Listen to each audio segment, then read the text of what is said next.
কোথায় যে রয়ে গেল? কোন সময় ফোন করলাম, বললাম যে এখানে আয় পটাপট করে, খুব একটা ইম্পর্টেন্ট কথা আছে।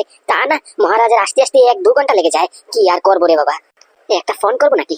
না না, এই মুহূর্তে ফোন করা একদম ঠিক হবে না। হয়তো বা আমি ফোন করার পরে মোটামুটি ওই স্কুটি বা বাইক দিয়ে আসতেছে, আবার যদি মোটামুটি বাইক চালাতে থাকে তাহলে যদি ফোন করি, আবার যদি অ্যাক্সিডেন্ট হয়ে যায়, না না, ফোন করার দরকার নেই, ও এসে যাবে। আর এমনিতেও আমিও না বড় কেবলা মার্কা, কার সম্বন্ধে কথা বলছি জানতে হবে না? বলরাম স্পেশাল ব্রাঞ্চের স্পেশাল অফিসার, এক কথা 100 কথা সমান। ও বলেছে যখন আসবে মানে আসবে, ও ইজ ভেরি পাঞ্চুয়াল। চলে আসিস? আসবো না মানে একেবারে পুরো on the spot, on the time. হ্যাঁ, সেটা তো দেখতেই পাচ্ছি। এ কি রে, তুই এই পুরনো ভাঙি স্কুটি কোথায় পেলি? এটা তো স্কুটি না, স্কুটার। এই বাবা আদি যুগের স্কুটার তুই পেলি কোথায়? এটা আমার কাকার স্কুটি। এসব ছাড়, স্কুটির কথা ছাড়। তুই বল কিসের জন্য, কি এমন ইম্পর্টেন্ট কথা যার কারণে তুই এরকম একটা খালি জায়গাতে আমাকে ডাকলি? আর তুই এরকম এসে বসলি কেন রে? কিছু হয়েছে নাকি? শুধু শুধু খালি খালি সময়টা নষ্ট করলি। আমি তো এমনিতেই ডিপার্টমেন্টে যাচ্ছিলাম, আর একটু সময় হলেই তো ডিপার্টমেন্টে পৌঁছে যেতাম। ওখানে যা বলার বলতি। অযথা খালি খালি এখানে ডাকার মতলবটা কি? আরে বাবা, আমি কি খালি খালি ডাকিছি নাকি? হ্যাঁ, আমি তোর অ্যাসিস্ট্যান্ট, বুঝতে পারিস? তোর মাথায় যতটুকু বুদ্ধি আছে তার থেকে 50% কম হলেও মোটামুটি 50% অ্যাটলিস্ট বুদ্ধি আছে নাকি? আমি কাজের জন্যই ডেকেছি। হ্যাঁ, সেটাই তো। কি কাজ? কোন এমন কাজ এসে পড়লো যার কারণে তুই ডিপার্টমেন্টে তো বলতে পারতি নাকি? তা না করে তুই এরকম খালি জায়গাতে আমাকে ডাকলি। আমি আর ঘোড়ায় কাকার এই ভাঙি স্কুটিটা ঘট করে নিয়ে এসেছি। জানিস কত টাকা তেল লাগেছে? পেট্রোল ঢালতে আমি পুরো খাইয়ে গেছি। এখন এই পেট্রোলের খরচা কে দেবে? পুরো 150 টাকার পেট্রোল ঢালছি, বুঝতে পারছিস? এই খরচাটা তুই দিবি আমাকে। আরে বাবা, তুই তোর 150 টাকা পেট্রোল ঢালিছিস, ওটা নিয়ে পড়েছিস? ওই তোর 150 টাকা পেট্রোলের জন্য মোটামুটি যদি ওই এতদিন ধরে কষ্ট করে যে এভিডেন্স গুলি কালেক্ট করেছিস এগুলি যদি চলে যায় তাহলে 150 কোটির থেকে আরো বেশি মূল্যবান। মানে তুই কি বলছিস? এভিডেন্স চলে যাবে মানে? কেন, এভিডেন্স না তোকে দিয়েছিলাম? এই কেসের 70% এভিডেন্স আমি কালেক্ট করা হয়ে গেছে আমাদের। তারপরে 30% রয়েছে। এই 30% পেলেই মোটামুটি গোটা সেন কেমিক্যাল আর বিজিত বিশ্বাসকে ঘাড় মুটকে ধরে একবার ডিপার্টমেন্টে এনে ভরে দেবানি। কেন, কি হয়েছে কি? আরে বাবা, আমার মনে হচ্ছে আমাদের প্লেনে ইঁদুরের কান পড়িছে, বুঝতে পারিস? মানে মানেটা হচ্ছে এই যে তুই তোর এভিডেন্স গুলি আমার বাসায় দিয়েছিস না সামলিয়ে রাখার জন্য, ওখানে গড়বড়, বুঝতে পারছিস? আমার মনে হচ্ছে আমাদের উপরে কেউ নজর রাখতেছে, বুঝতে পারছিস? আমি কোথায় যাচ্ছি, কি করছি, কি খাচ্ছি, কোথায় হাঁটছি, এ to Z, pi to pi, second two সেকেন্ডের মোটামুটি নজর রাখা হচ্ছে আমার উপরে, বুঝতে পারছিস? কি বলছিস কি? তুই কেমন করে বুঝলি তোর উপরে কেউ নজর রাখছে? আরে এভিডেন্স গুলি কোথায় আছে? এগুলি মোটামুটি ঠিকঠাক আছে তো? আরে বাবা, এভিডেন্স গুলি এখন অব্দি তো ঠিক আছে, কিন্তু বেশি দিন অব্দি মনে হয় মোটামুটি আমার কাছে যদি থাকে তাহলে রিস্কে পড়ে যাবে, বুঝতে পারছিস? আর সেটার জন্য তোকে এখানে ডেকে পাঠিয়েছি, বুঝতে পারছিস?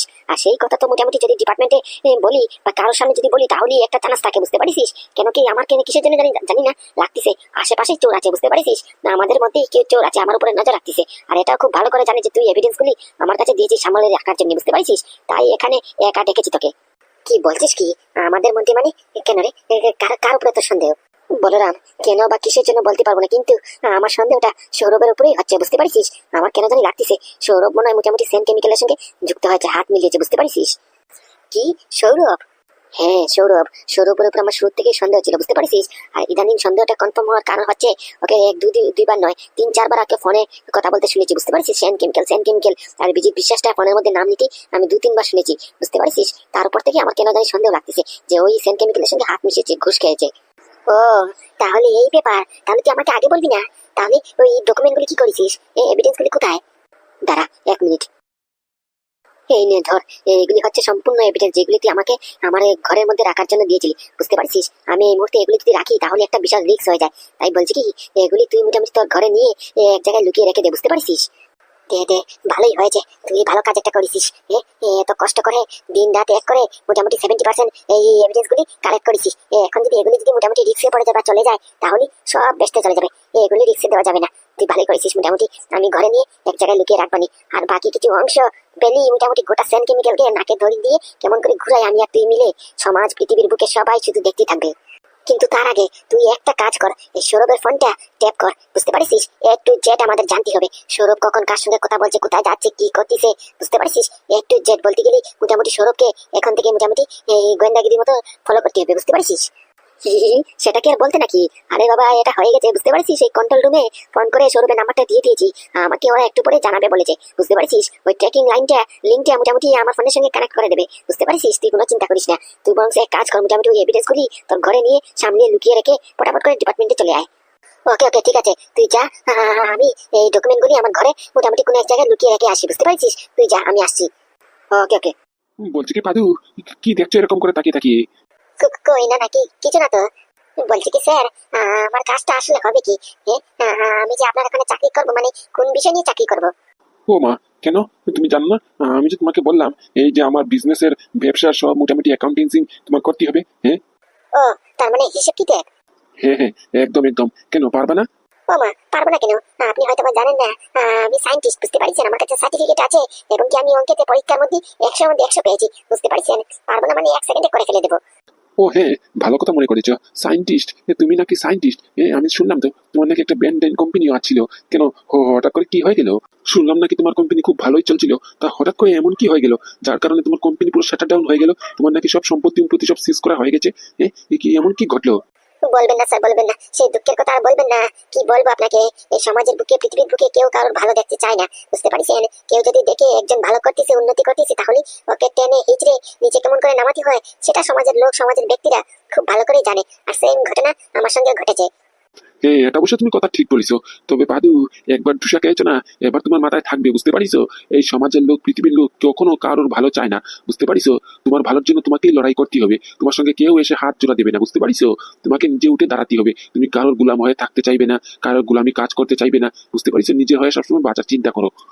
তা তুমি যদি মনে কিছু না করো তাহলে কি জানতে পারি এমন এক্স্যাক্টলি কি ঘটনা ঘটেছিল যার কারণে তোমার কোম্পানিতে পুরো শাটার মারা হয়ে গেছে, সিজ করা হয়ে গেছে? হ্যাঁ, নিশ্চয়ই মহান বড় ব্যক্তি একটা কিছু অপরাধযুক্ত কাজ হয়েছে। তা না হলে হুটহাট করে দেশের এত বড় কোম্পানি, ব্যান্ডাইন কোম্পানি, হ্যাঁ, এরকম করে ফুটফাট করে বন্ধ হয়ে যায়? কি আর বলবো স্যার, দুঃখের কথা কি আর বলবো এখন?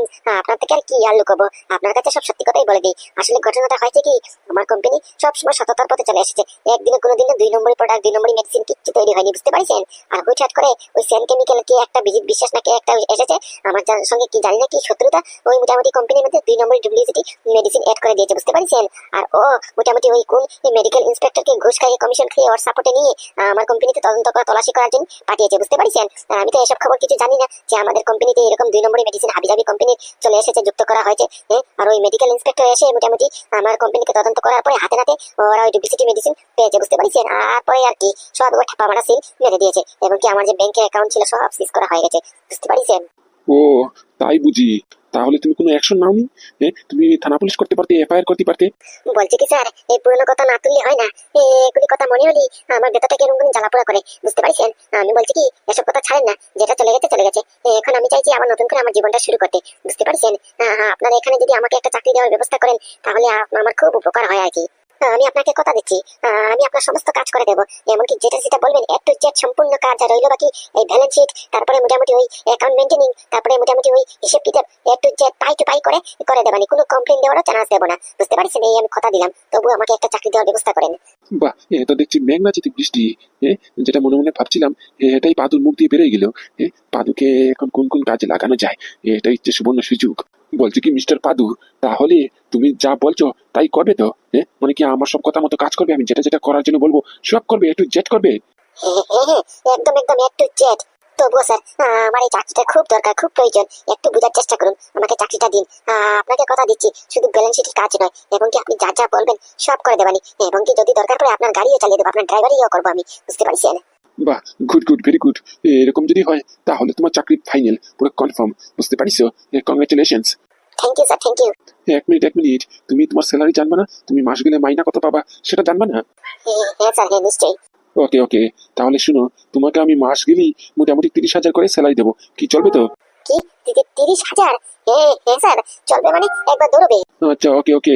আচ্ছা শুনো, তুমি আমাকে স্যার বলে ডাকবে না, বুঝতে পারিছো? কেন? তাহলে কি বলে ডাকবো স্যার?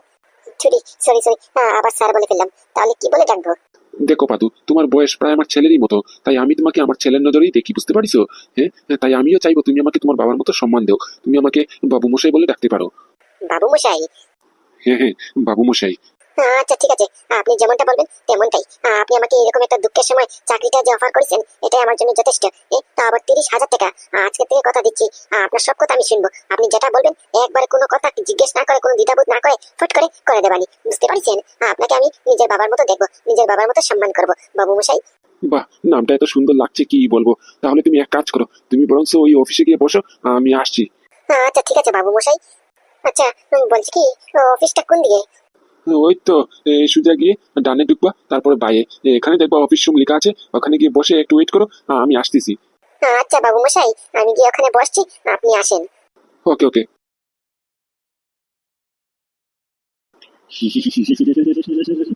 আমার নাম কাটল সিং। এখন পাদু আমার ইশারায় ইশারায় নাচবে। আমি হলাম কি সবার ভাগ্য বিধাতা। আমি যেটা নিজের ভাগ্য লিখি, সঙ্গে করে যার ভাগ্যে যেটা লিখি এটাই ঘটবে। হ্যাঁ, বিকজ আই এম ভাগ্য বিধাতা কাটল সিং। এবার পাদুর ট্যালেন্টকে কাজে লাগিয়ে আমি কেমন করে আমার ব্যবসাটা বড় করি, শুধু দেখতে থাকো তোমরা। হ্যাঁ, পাদু হচ্ছে কি মাল্টি ট্যালেন্টেড সায়েন্টিস্ট, ওর সার্টিফিকেট গিরি এখন আমি আমার কাজে লাগাবানি।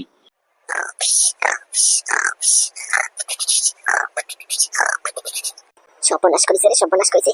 এ কি দিন দুপুর বেলা নাকে তেল দিয়ে ঘুমোচ্ছে, তা আবার বাড়ির মেয়ে ছেলে মানুষ। কাকিমা, ও কাকিমা।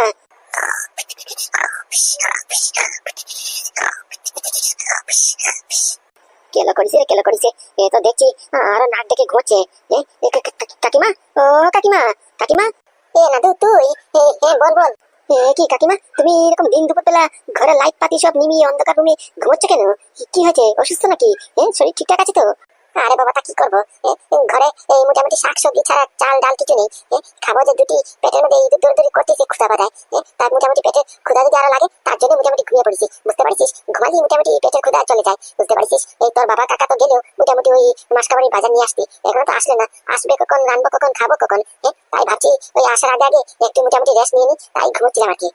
ও আচ্ছা আচ্ছা, তাই বলো। আমি তো বলি তোমার আবার হঠাৎ করে কি হয়ে গেল, ঘরে লাইট পাইট বন্ধ করে তুমি এদিকে ঘুরছো। আচ্ছা, বলছিলাম কি কাকিমা, তোমার সঙ্গে একটা খুব জরুরি ইম্পর্টেন্ট কথা আছে। জরুরি ইম্পর্টেন্ট কথা? কি? বলছি কি, এই তোমার কাছে আমার কিছু দেওয়ার আছে, বুঝতে পারছো? যদি তুমি মোটামুটি কাউকে না বলে চুপচাপ করে আপোষে যদি মোটামুটি জিনিসটা লুকিয়ে রাখতে পারো, তাহলেই বলো, তোমার কাছে দেই। আরে বাবা, তুই তোর কাকিমাকে চিনিস না? আমার পেটের ভিতরে কথা গেছে মানে গেছে, বুঝতে পারছিস? আমার নিজে কি বলবা না, তুই চিন্তা করিস না, তুই বল বল, কি কথা? এক মিনিট দাঁড়াও। বলছি কি, এই ফাইলটা কিছুদিনের জন্য তোমার কাছে গোপন করে লুকিয়ে রাখো, বুঝতে পারছো? যাতে করে কেউ সন্দেহ না করে, যাতে করে কেউ টেরও পায় না যে এই ফাইলটা তোমার কাছে আছে। মানে ব্যাপারটা বুঝলাম না, এটা কিসের ফাইল? এই ফাইলে বা কি আছে? কাকিমা, এই ফাইলের মধ্যে মোটামুটি সম্পূর্ণ এভিডেন্স, এতদিন ধরে যে আমি আর আমার টিমরা মিলে যাগুলি কালেকশন করা হয়েছে, এই এভিডেন্স গুলি মোটামুটি এই ফাইলে আছে, ওই সেন কেমিক্যালের বিরুদ্ধে, বুঝতে পারছো? আর যারা আমাদের ভাইয়ের কোম্পানিটাকে ধ্বংস করেছে, এদের বিরুদ্ধে মোটামুটি এভিডেন্স গুলি একটা একটা করে জোগাড় করতেছি। এখনো কিছুটা বাকি আছে, তবে মোটামুটি এখানে 70% এভিডেন্স অলরেডি কালেক্ট করা হয়ে গেছে, আর 30% কালেক্ট হলেই মোটামুটি কোর্টে যাবে বিচার, বুঝতে পারছো? তখন দেখবা এই বলরাম কি করতে পারে, বুঝতে পারছো?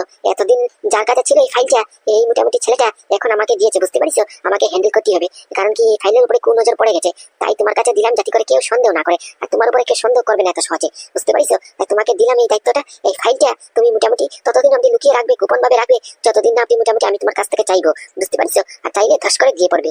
কি বলছিস দাদু, এটার মধ্যে সব এভিডেন্স আছে? হ্যাঁ কাকিমা, এটাই ফাইল, বুঝতে পারছো?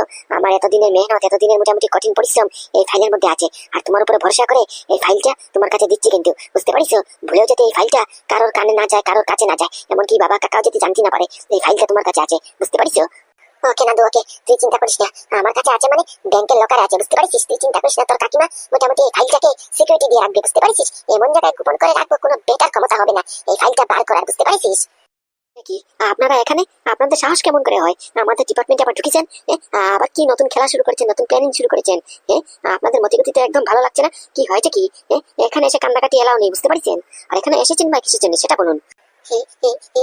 বলছি কি, ওই অফিসারটা কোথায়? ওই যে পাদুর ভাই নাদু, মানে কি বলরাম স্যার, উনি কোথায়? উনি কোথায়? কেন, বলরামের সঙ্গে আবার কি প্রয়োজন? যা বলার আমার সঙ্গে বলুন। কি হয়েছে কি? আরে এখানে কিসের জন্য এসেছেন সেটা বলুন।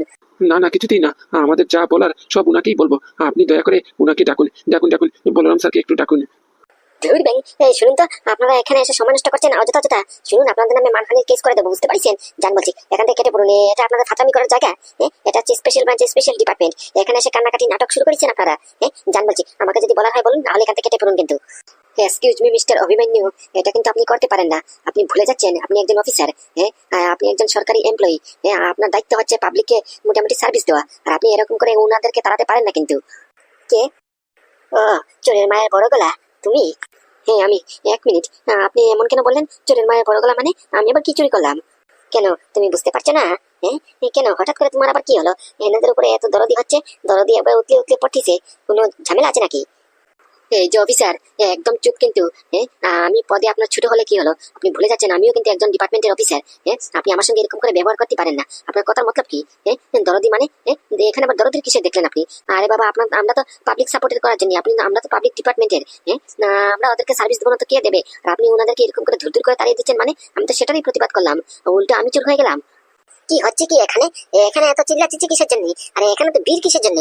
এ কি, আপনারা আপনারা এখানে আবার কিসের জন্য এসেছেন? আবার কি হলো? এত কিছু করার পরে আপনাদের মন ভরেনি, প্রাণ ভরেনি, আবার এসেছেন? এ কি, আপনারা কাঁদছেন কেন? বলছি স্যার, আমাদের একটু সাহায্য করুন। এখন আপনি হর্তাকর্তা, আমাদের একটু সাহায্য করুন স্যার, সাহায্য করুন। কি সাহায্য? কেন? কি হয়েছে?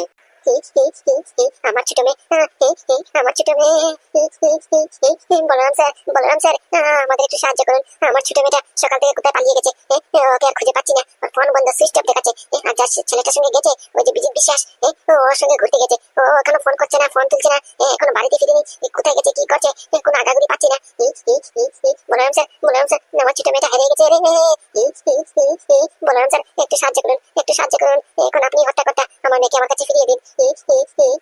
দেখেছেন, এটাই তো বাকি ছিল। আমি জানতাম এরকম একটা দিন যে আসবে, এটা আমার খুব আগে থেকে জানা ছিল। আমি আপনাদেরকে আগে থেকে ওয়ার্নিং করেছিলাম। আপনার মেয়েকেও বলেছি অনেকবার যে এই বিজিত বিশ্বাস ছেলেটা মোটেই ভালো নয়। আপনারা কারো আমার কথা শুনেনি। আপনারা জানেন ওই বিজিত বিশ্বাস কাজ কি করে, ব্যবসা কি ওর? নানান দেশ বিদেশে মোটামুটি ওর যে ব্যবসা চলতিছে, কিসের ব্যবসা করতেছে আপনারা হয়তো বা জানেন। ওই গোটা কয়েকটা দিনের মধ্যেই ওর সবকটি ব্রাঞ্চে মোটামুটি রেড করা হয়েছে একসাথে, সিল মারা হয়েছে একসাথে, বিনা কাজে নাকি। এবার নেন খেলা বুঝেন। এরকম করে বলবেন না স্যার, এরকম করে বলবেন না। আমাদের একটু সাহায্য করুন। আমরা আগে বুঝতে পারিনি তো এই বিজিত বিশ্বাস কিরকম ছেলে। ওই সকালে বিয়ে করেছে আর বললো যে ওই ওকে নাকি ঘুরতে নিয়ে যাবে। তাই আমরা তো আর কি সরল মনে বলে দিলাম যে যাও ঘুরে ঘুরে আসো। কিন্তু এই সকাল থেকে রাত্র হয়ে গেল, বিকেল হয়ে গেল, এখনো আসতেছে না, উল্টো ফোনে সুইচ অফ বলতেছে। একটু সাহায্য করুন স্যার, একটু সাহায্য করুন। স্যার, একটু সাহায্য করুন স্যার, একটু সাহায্য করুন। আপনি এখন আমাদের হর্তাকর্তা, অনেক বিশ্বাস, অনেক ভরসা করে আপনার কাছে এসেছি। আমাদেরকে খালি হাতে ফিরিয়ে দিবেন না স্যার। একটু সাহায্য করুন স্যার, সাহায্য করুন। আমাদের মেয়েকে আপনি বাঁচাতে পারবেন। আমাদের মেয়েকে আমাদের কাছে তুলে দিন। আমাদের মেয়েকে বাঁচান। স্যার, স্যার ধয়, স্যার ধয়, প্লিজ স্যার, প্লিজ। এটা কোন জায়গা? আমাকে এরকম করে রুমের মধ্যে দরজা আটকে বন্ধ করে আটক করে রাখিছে কিসের জন্য? বিজিত কোথায় গেল? আমি ঘরে যাব, আমি ঘরে যাব।